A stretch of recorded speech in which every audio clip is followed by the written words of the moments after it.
Hello दोस्तों, कैसे हैं आप लोग। उम्मीद करते हैं ठीक होंगे, स्वस्थ होंगे। आज का सेशन स्टार्ट करते हैं। कोयले का उपयोग होता है जलाने में, खाने में, दीवार बनाने में, नाव बनाने में। इनमें से कोई नहीं है, एक से अधिक।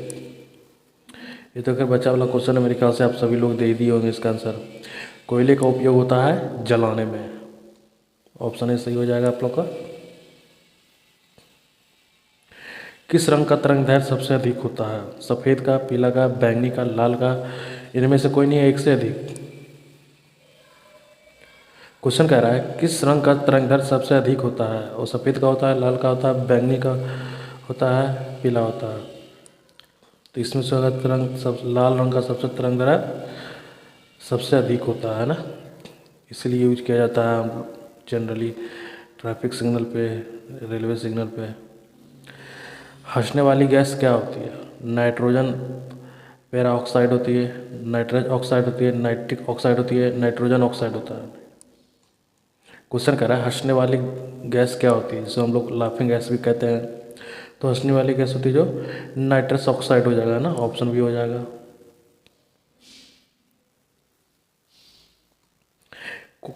कोई धातु सोना है या नहीं, यह जानने के लिए आभूषण पर एक प्राथमिक परीक्षण के रूप में किस अम्ल का प्रयोग किया जाता है? और सल्फ्यूरस या हाइड्रोलिक अम्ल या नाइट्रिक अम्ल। ये इनमें से कोई नहीं है, एक से अधिक। क्वेश्चन कह रहा है कोई धातु सोना है या नहीं, यह जानने के लिए आभूषण पर एक प्राथमिक परीक्षण के रूप में किस अम्ल का उपयोग किया जाता है? तो यह जानने के लिए यूज किया जाता है नाइट्रिक अम्ल। हो जाएगा आप लोग का ऑप्शन डी। नाइट्रिक अम्ल के द्वारा पता लगाया जाता है सोना है या नहीं। पदार्थ के एक रूप का कोई निश्चित आकार नहीं होता है, लेकिन इसका एक निश्चित आयतन होता है। पदार्थ का इस रूप का एक उदाहरण है कार्बन स्टील, ग्लिसरीन, मिट्टी का तेल, बर्थ। एक से अधिक, इनमें से कोई नहीं। क्वेश्चन कह रहा है पदार्थ एक रूप का कोई निश्चित आकार नहीं होता है, लेकिन इसका एक निश्चित आयतन होता है। पदार्थ के इस रूप का एक उदाहरण है, ये हो जाएगा आपका ऑप्शन सी, मिट्टी का तेल, है ना। ऑप्शन सी हो जाएगा यहाँ पे। हालांकि यहाँ पे मिट्टी का तेल नहीं, जगह पे अगर ये लिक्विड भी रहता है, ये पानी भी रहता है तो वो भी होता है ना, क्योंकि ये सभी लिक्विड का काम ही करते हैं, इसलिए यहाँ पे हो गया मिट्टी का तेल। अम्ल धातु कार्बोनेट से अभिक्रिया कर गैस मुक्त करता है H2CO2 CO। एक से अधिक, ये इनमें से कोई नहीं। क्वेश्चन करा अम्ल धातु कार्बोनेट से अभिक्रिया कर गैस मुक्त करता है। कौन सा गैस मुक्त करता है भाई? तो वो गैस मुक्त करता है CO2, है ना। ऑप्शन बी हो जाएगा। हीरा और ग्रेफाइट के बारे में निम्नलिखित में से कौन सा एक कथन सत्य है?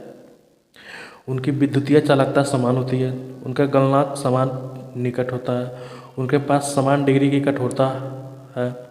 एक से अधिक, ये इनमें से कोई नहीं। क्वेश्चन कह रहा है हीरा और ग्रेफाइट के बारे में निम्नलिखित में से कौन सा कथन सत्य है? तो इसका हम ऑप्शन जानबूझ का ऑप्शन ई रखे थे, इनमें से कोई नहीं है।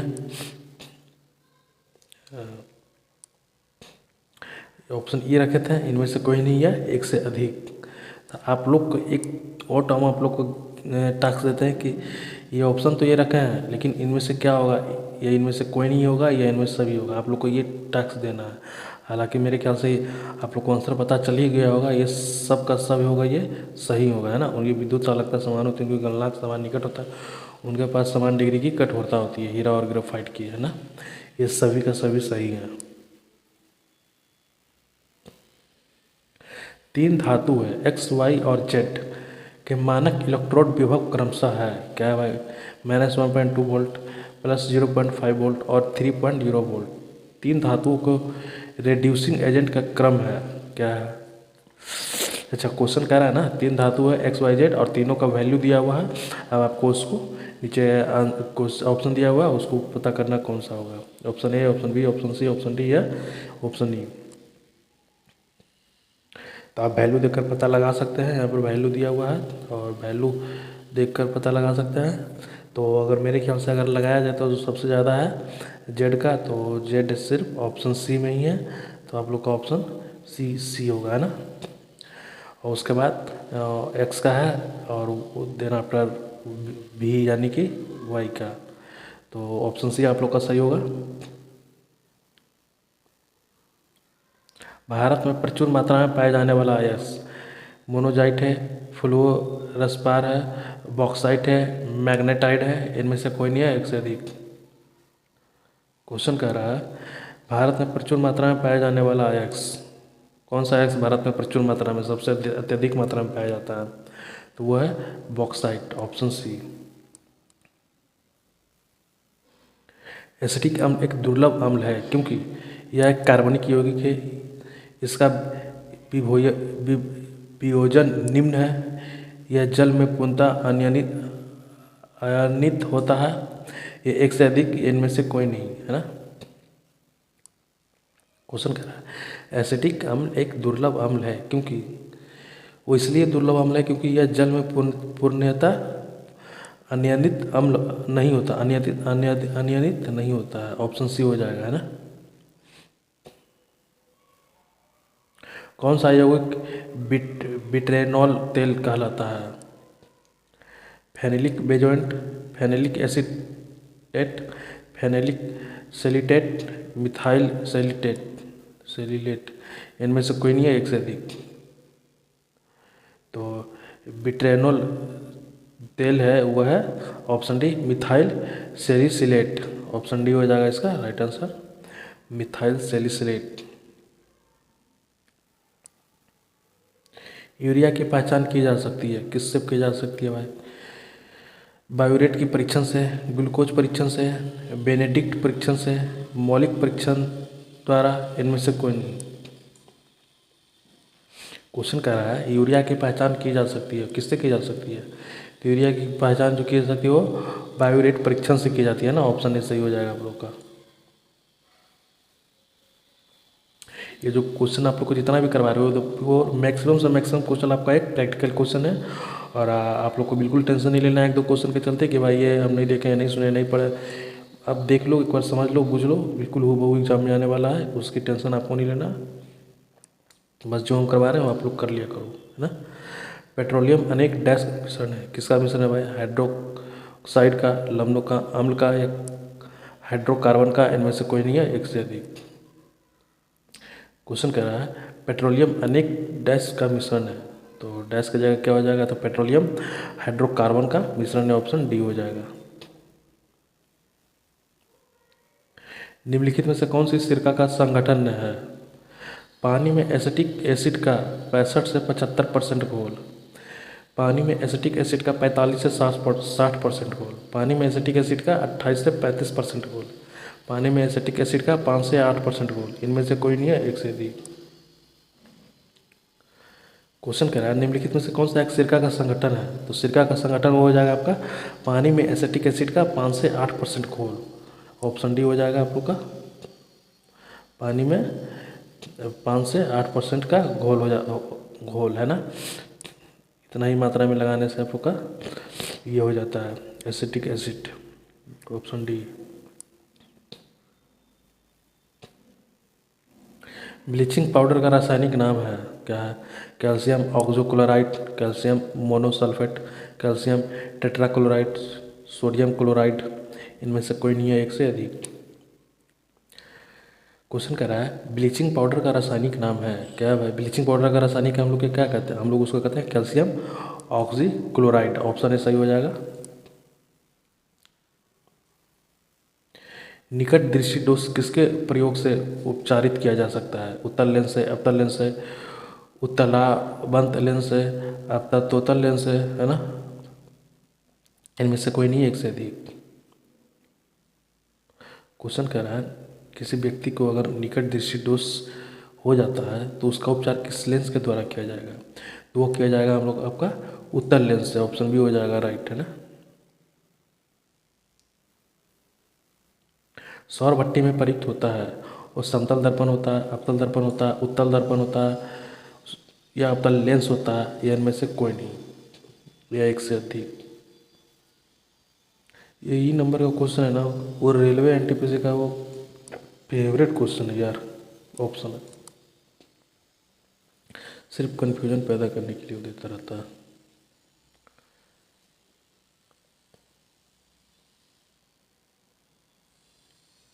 क्वेश्चन कह रहा है सौरभट्टे में प्रयुक्त होता है, क्या होता है? सौरभट्टे में जो प्रयुक्त होता है वो होता है ऑप्शन बी अवतल लेंस।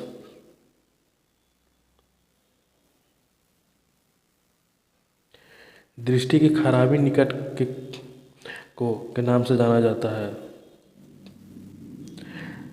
हाइपरमेट्रोपिया, प्रेसबायोपिया, कोम या मोतियाबिंद, इनमें से कोई नहीं, एक से अधिक, है ना। ऐसा करेंगे ना, कल से 4 ही ऑप्शन रखें, क्योंकि रेलवे का जो ऑप्शन रहता है वो 4 ऑप्शन रहता है ना।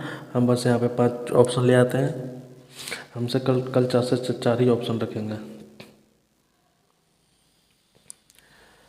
तो चलिए, इस क्वेश्चन का आंसर हो जाएगा आप लोग का ऑप्शन ई।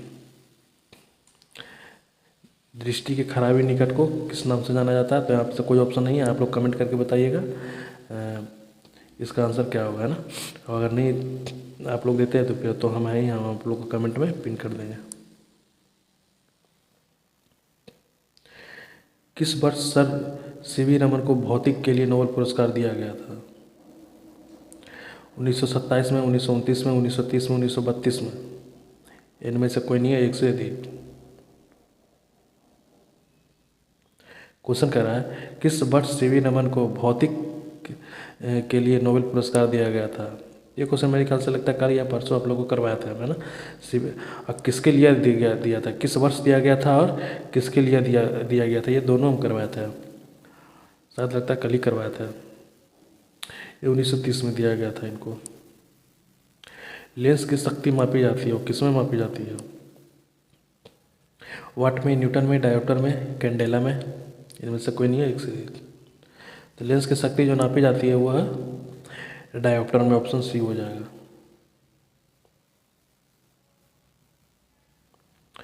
सूर्य का प्रकाश पृथ्वी तक पहुंचता है। ऐसा करो ना, आज इसी सेशन से हम लोग ना ऑप्शन ई को हटा ही देते हैं। ऑप्शन ई को आप लोग मत दिया करो, है ना। जब रेलवे ने 4 ही ऑप्शन रखा तो हम फिर 5 ऑप्शन क्यों रखे भाई? 4 ही ऑप्शन रखते हैं ना। तो सूर्य का प्रकाश की पृथ्वी तक जो रोशनी पहुँचती है वो 8 मिनट तक पहुँचती है ना। हालांकि होता है 8 मिनट समथिंग सेकंड, बट यहाँ पे नहीं दिया हुआ है तो हम लोग 8 ही की ओर चलेंगे।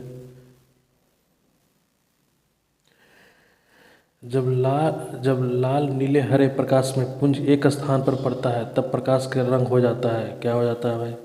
बैंगनी हो जाता है, लाल हो जाता है, पीला हो जाता है या सफ़ेद हो जाता है? क्वेश्चन कह रहा है जब लाल नीले तथा हरे प्रकाश के पुंज एक स्थान पर पड़ता है तो प्रकाश का रंग वो सफ़ेद हो जाता है ना, ऑप्शन डी हो जाएगा।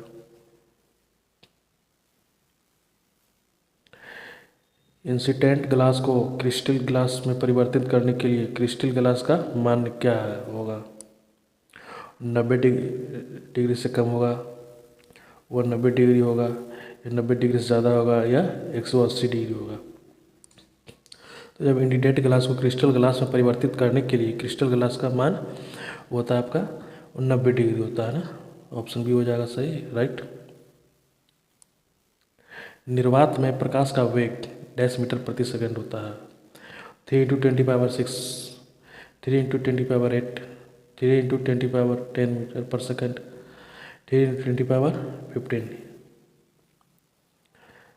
क्वेश्चन कह रहा है निर्वात में प्रकाश का वेग डैश मीटर प्रति सेकंड होता है। तो निर्वात में प्रकाश का वेग 3 × 10⁸ मीटर पर सेकंड होता है ना।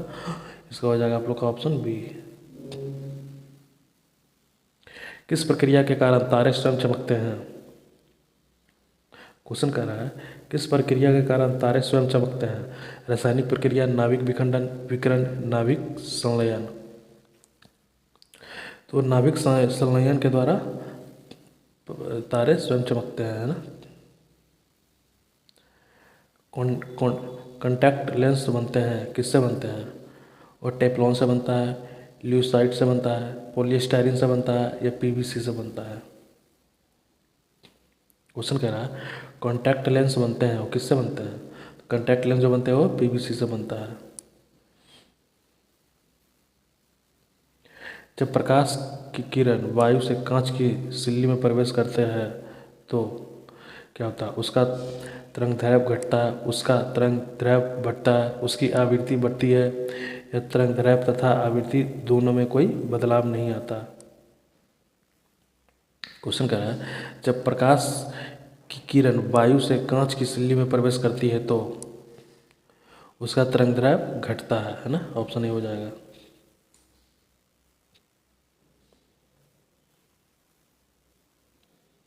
सरल सूक्ष्मदर्शी में नीब से होता है, क्या होता है भाई? कम फोकस की दूरी का उत्तल लेंस, अधिक फोकस दूरी का उत्तल लेंस, कम फोकस दूरी का अपतल लेंस, अधिक फोकस दूरी का अपतल लेंस। ऑप्शन ही हम लोग को निगलेक्ट कर रहे हैं क्योंकि ऑप्शन ही 5 क्वेश्चन रेलवे में नहीं होता है ना। क्वेश्चन कह रहा है सरल सूक्ष्मदर्शी में नीब होता है तो वो होता है कम फोकस की दूरी का अपतल लेंस, ऑप्शन सी हो जाएगा राइट। इंद्रधनुष किस घटना के कारण बनता है? विवर्तन के कारण, वर्ण विक्षेपण के कारण, परावर्तन के कारण, व्यक्तीकरण के कारण। क्वेश्चन कह रहा है इंद्रधनुष किस घटना के कारण बनता है? इंद्रधनुष जो बनता है वो वर्ण विक्षेपण के द्वारा बनता है, ऑप्शन बी राइट हो जाएगा।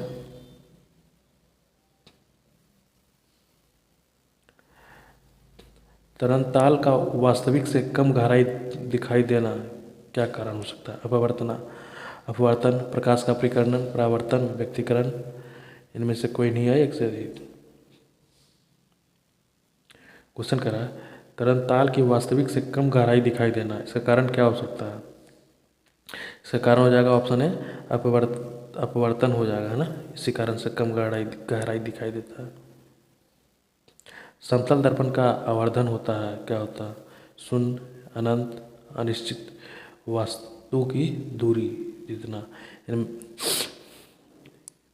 इन सभी ऑप्शनों में से आपको एक आंसर देना है।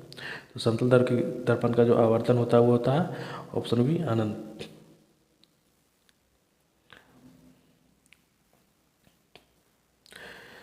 समतल दर्पण से वस्तु 2 मीटर की दूरी पर रखी हुई है तो उसका प्रतिबिंब और वस्तु के बीच की दूरी होगी, क्या होगी? 4 metre, 1 metre, 2 metre, 3 metre. Question ही को हम लोग निगलेक्ट कर रहे हैं क्योंकि एनटीपीसी में, रेलवे में ये 5 ऑप्शन नहीं होता है ना, ये ऑप्शन ही इसलिए हम लोग निगलेक्ट कर रहे हैं इसको। क्वेश्चन कह रहा है समतल दर्पण से वस्तु की 2 मीटर की दूरी पर रखी हुई है तो उसका प्रतिबिंब और वस्तु के बीच की दूरी क्या होगी? तो हो जाएगा वो 4 मीटर, है ना। इसका तो पता है समतल दर्पण के जितना भी दूरी पे रखा होगा ठीक उसका डबल हो जाता है। प्रकाश की गति का निर्वात में कितनी होती है? प्रकाश की गति निर्वात में 3 × 10⁵ मीटर पर सेकेंड, 3 × 10⁸ मीटर पर सेकेंड, 3 × 10⁶ मीटर पर सेकेंड, 3 × 10⁷ मीटर पर सेकेंड। क्वेश्चन कह रहा है प्रकाश की गति निर्वात में कितनी होती है? तो प्रकाश की गति निर्वात में होता है 3 × 10⁸ मीटर पर सेकेंड, ऑप्शन बी हो जाएगा राइट। सही कथन चुनिए, इसमें 4 ऑप्शन दिया और इसमें से एक सही ऑप्शन चुनना है। लाल प्रकाश का तरंगदैर्घ्य बैंगनी प्रकाश से कम है, नीले प्रकाश का तरंगदैर्घ्य हरे प्रकाश से ज़्यादा है, बैंगनी प्रकाश का तरंगदैर्घ्य हरे प्रकाश से ज़्यादा है, बैंगनी प्रकाश का तरंगदैर्घ्य पीले प्रकाश से ज़्यादा है। तो इसमें से सही ऑप्शन जो हमें लग रहा है यही होगा, ये ऑप्शन भी हो जाएगा आप लोग का। नीले प्रकाश का तरंगदैर्घ्य हरे प्रकाश से ज़्यादा होता है, ऑप्शन बी हो जाएगा इसमें सही। दृश्य स्पेक्ट्रम का तरंगदैर्घ्य किस सीमा है? क्या भाई? 1300 एंगस्ट्रॉम से लेकर 3900 एंगस्ट्रॉम तक, 3900 एंगस्ट्रॉम से 7600 एंगस्ट्रॉम, 7800 एंगस्ट्रॉम से 8200 एंगस्ट्रॉम, 8500 एंगस्ट्रॉम से 9800 एंगस्ट्रॉम। दृश्य स्पेक्ट्रम का तरंगदैर्घ्य क्या है? तो दृश्य स्पेक्ट्रम का जो तरंगदैर्घ्य है वो हो जाएगा 3900 एंगस्ट्रॉम से 7600 एंगस्ट्रॉम, ऑप्शन बी हो जाएगा।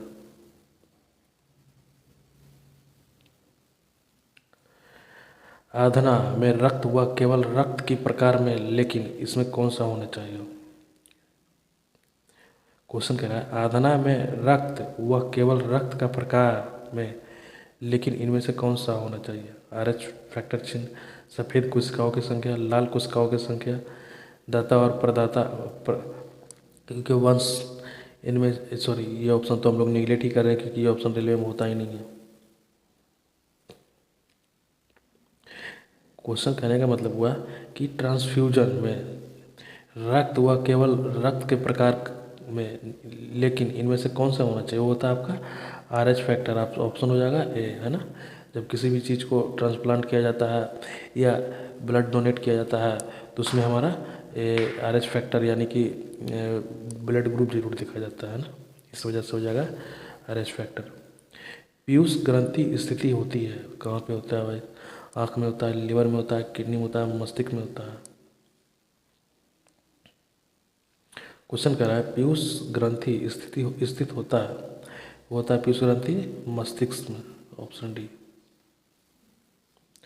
डैश को मिश्रित ग्रंथि कहा जाता है? पीयूष ग्रंथि, थॉराइड ग्रंथि, अग्नाशय ग्रंथि, अधिवृक्क ग्रंथि, इनमें से कोई नहीं या एक से अधिक। क्वेश्चन कहता है डैश को मिश्रित ग्रंथि कहा जाता है, तो किसको मिश्रित ग्रंथि कहा जा सकता है, कहा जाता है? वो कहता है अग्नाशय को मिश्रित ग्रंथि कहा जाता है। ये हो जाएगा आप लोग का ऑप्शन सी। ये काफ़ी ज़्यादा सर्कल हो गया ना, ऑप्शन सी हो जाएगा अग्नाशय। निम्नलिखित में से हमारे शरीर को तापमान नियंत्रण करने के लिए सबसे अधिक सक्रिय रूप से कार्य करता है, कौन करता है कार्य?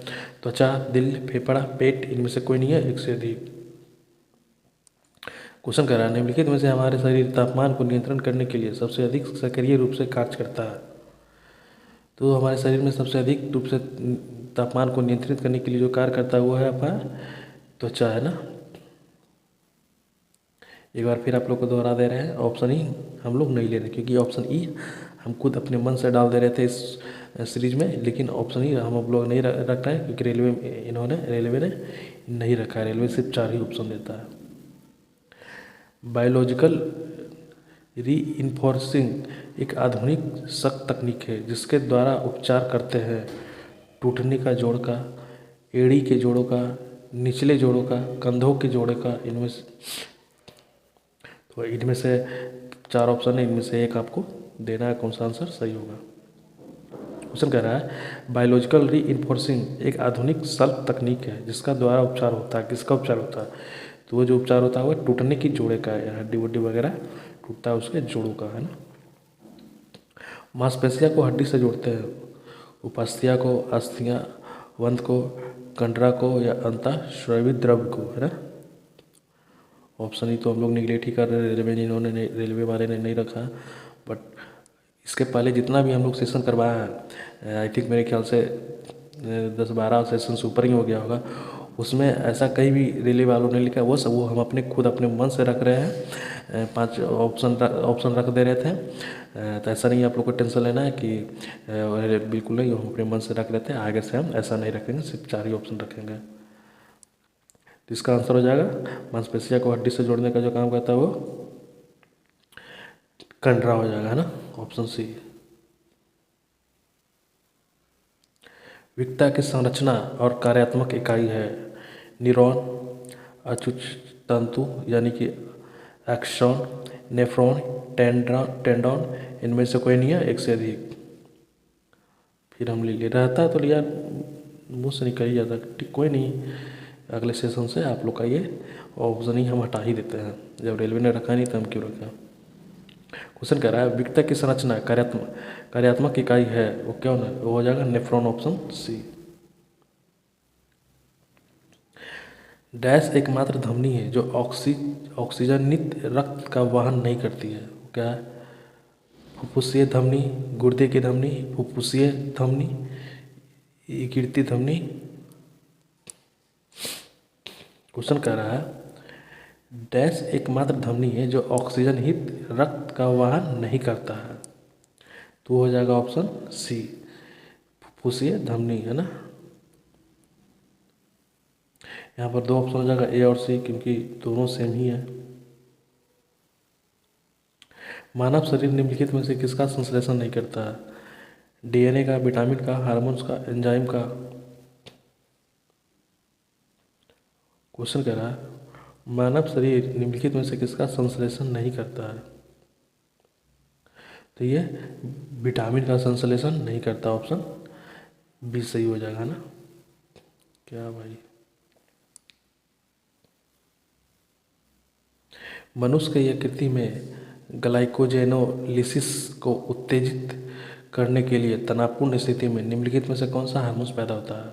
वो थायरॉक्सिन होता है, इंसुलिन होता है, एड्रेनालिन होता है, या एस्ट्राडियोल होता है? हम एक बार फिर से कह रहे हैं, रेलवे ने ऑप्शन ई को नहीं रखा है, बस हम अपने मन से ऊपर आगे पिछले जितना भी हम सेट करवाया है वो हम अपने मन से ऑप्शन 5 रखे थे, ऑप्शन ई को जोड़े थे, आगे से नहीं रखेंगे। 4 ही ऑप्शन रहेगा। आपको इस क्वेश्चन का आंसर देना है। मनुष्य के यकृति में ग्लाइकोजोलिसिस को उत्तेजित करने के लिए तनावपूर्ण स्थिति में निम्नलिखित में से कौन सा हार्मोन्स पैदा होता है? तो जो हार्मोन्स पैदा होता है उसका नाम है एड्रेनालिन। ये ऑप्शन सी हो जाएगा, है ना। तो ठीक है, मिलते हैं हम अगले सेशन में। आज का सेशन यहीं तक पे समाप्त करते हैं, और आगे से जो भी नया सेशन आएगा वो हम आप लोग को 4 ही ऑप्शन के साथ रखेंगे, क्योंकि रेलवे ने नहीं रखा है तो हम क्यों कन्फ्यूजन करने के लिए रखे, हम जानबूझ कर रख रहे थे। तो लेकिन नहीं, ये ऑप्शन आप लोगों को कन्फ्यूजन पैदा करता है। ठीक है, थैंक यू।